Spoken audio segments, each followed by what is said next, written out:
bring the floor back up?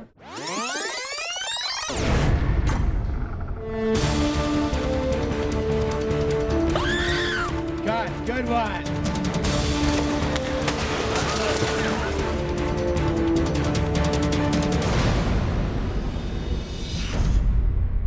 This is the scene where we meet Gwen Stacy, this beautiful high fashion model who's on a commercial shoot for, oddly enough, copiers. Okay, Gwen, I've got a secret. It's my copier. What is that thing doing in my background? There's been a construction crane accident that takes place across the street from her location, and a giant girder slams through the office floor that she's working on. Crashes into the building and almost demolishes everything, leaving Gwen Stacy plummeting outside of the building to be saved by Spider-Man. What happens is that an I-beam from a crane comes through and takes out all the windows. That's the first step. 3, 2, 1, go!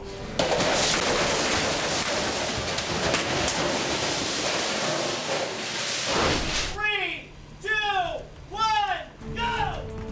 And then the second phase is the crane comes through, the crane arm comes through and takes out the second floor. That the I-beam has gone through the first floor, or we'll call it floor 80, and now the crane has gone through floor 79 and dropped that whole floor, which in reality is just all steel and styrofoam, held up by hydraulics. Clear. Everybody stay clear. Before we decide on the angle that we're going to settle on, a lot of things are taken into consideration. We start with the height of the stage and see what we can get in that room. And then we know that our actress will have to be hanging over the side of the building. We'll have to shoot an up angle, so we have to take that into consideration. So we subtract those pieces from the height of the grid and the stage, and then we know our maximum angle. Now in this case, it was about 30 degrees. So then we'll test different things. We'll test chairs rolling down. We test the actress rolling down to make sure the 30 degrees is adequate. Well, the real goal of the timing of the chairs is this. We want to be with chairs alongside her, she stops and we follow them over. That's really the idea. So I need a retiming of the mechanical effects team. You know how They were supposed to go over the edge in 16 feet. That one got hung up on something. Okay. Try and let them go all the way down to the black if you can.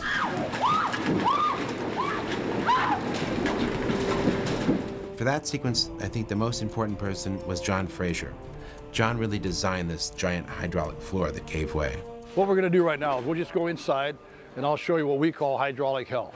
What we refer to this as is a gimbal. And a gimbal is anything that can rock and roll like this on different axes. What we have to do is we have to control that, and then we're able to set the floor at different angles depending on what they want the actress to do. We have to drop that floor in a second and a half. That means that all the hydraulic fluid that are in these big rams up here has to leave in a hurry. Ready, and action!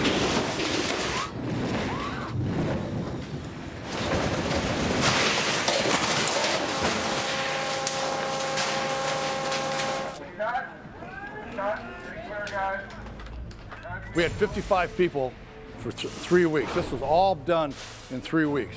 We engineer it, we'll talk it over, see what's best for this shot, make sure that everything is not going to bend and tweak, and then we bring in our welding crew, and 3 weeks later, you're looking at one of the larger gimbals that we've made. There's 1,000 feet of 2-inch diameter hydraulic hose. In a normal theme park ride where it just kind of moves back and forth for any ride, this is 10 times the power required to move all this fluid at one time. Bryce was a real go-getter. She was willing to be put into these very, very dynamic stunt situations and didn't complain once. I had a great second unit director in Dan Bradley who helped me, and a great stunt coordinator, Scott Rogers, who really rigged up all these stunts with Bryce. It's amazing. We have, Bryce out there on a little wire and it's like, okay, run toward us and we're gonna drop the floor before you make it to safety. And she was like, okay.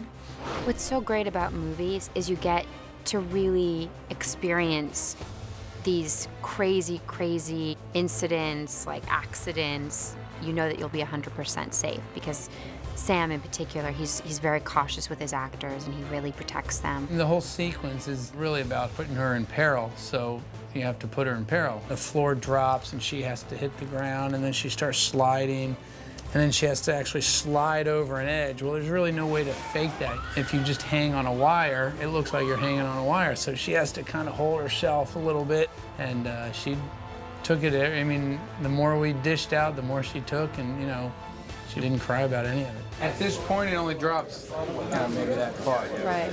So obviously out there, it drops.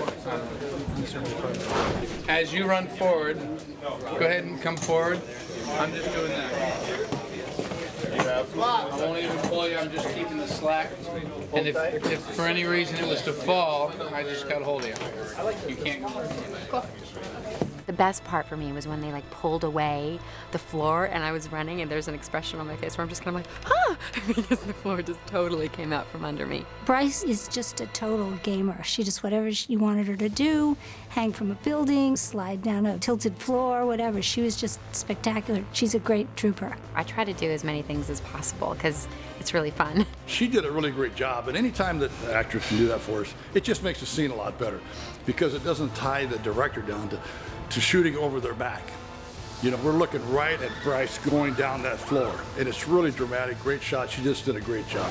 We did a shot on 2 with Spider-Man swinging in with Aunt May. Well, on this one, we were doing basically the same thing with Gwen Stacy. This is round 2, we got to do it bigger, and Sam wanted to do it a lot higher. And so I came to Bryce, I said, hey, how high are you willing to hang up in the air? We can swing you from as high as you're willing to go. I think we swung her from 50 or 60 feet up, you know, and she didn't complain. She, in fact, you know, at the end, she, you know, really enjoyed it, and, you know, it was quite a rush. I mean, like that feeling, that rush of adrenaline, like you really cannot get unless you're doing some kind of extreme sport. I mean, it's incredible. With a gag like this, we'd love to do all that in New York City live, but that's not going to happen. We're not going to take any buildings down. So what we do is we go to New York City and we get all the extras on the streets, and then we drop stuff from about 50 feet.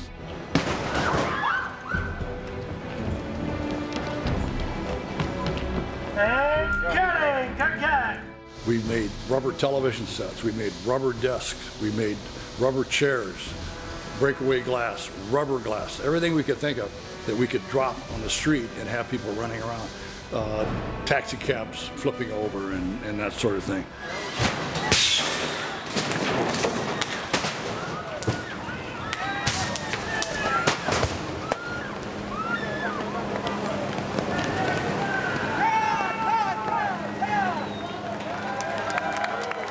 Now we have that in the can, as they say.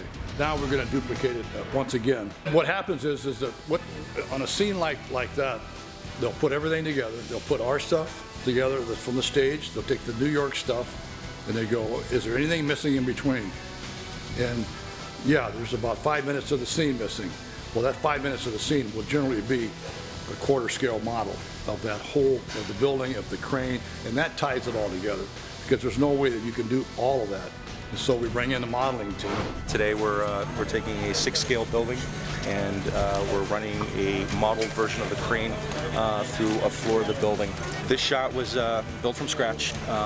There was none of these components existed 4 weeks ago. The model was scaled to that plate that they actually shot in New York, so when they take these 2 buildings they can composite them and line them up. But for this shot today, it's there's two cameras that we're concentrating on.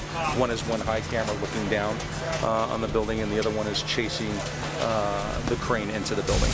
We speed the film up to slow down the screen time. Slowing down the screen time gives the illusion of larger components. Being that the model is scaled smaller in reality, gravity and various other elements in our environment react the same. They don't care about scale.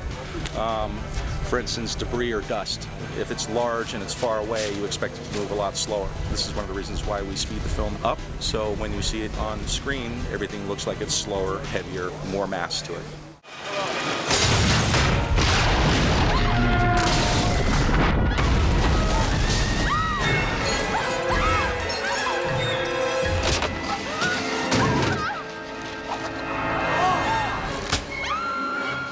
The publishing house. It was a lot of fun, and it took an effort from, let's say, coast to coast to pull this off.